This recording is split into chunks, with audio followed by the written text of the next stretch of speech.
திருப்புறகுன்றம் மலை உச்சியில் தீபம் ஏற்ற முயற்சித்த போது ஏற்பட்ட தள்ளுமுள்ளு தொடர்பாக வழக்கு பதிவு செய்துள்ள காவல்துறையினர் இந்து அமைப்பினர் 13 பேரை கைது செஞ்சிருக்காங்க.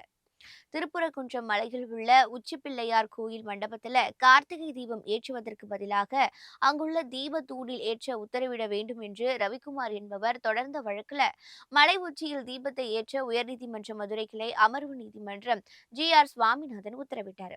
அதன்படி மலை உச்சியில் உள்ள தீப தூணில் மகா தீபம் ஏற்றுவதற்கான முன்னேற்பாடுகள் செய்யப்பட்ட நிலையில் பிள்ளையார் கோயில் மண்டபத்தில் மட்டும் கோயில் நிர்வாகம் சார்பில் மகா தீபம் ஏற்றப்பட்டது.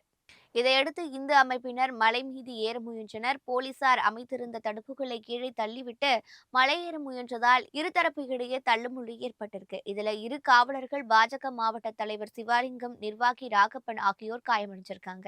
இந்த தள்ளுமுள்ளு தொடர்பாக இந்து அமைப்புகளை சேர்ந்த 15 பேர் மீது 7 பிரிவுகளில் மதுரை காவல்துறையினர் வழக்கு பதிந்து 13 பேரை கைது செஞ்சிருக்காங்க.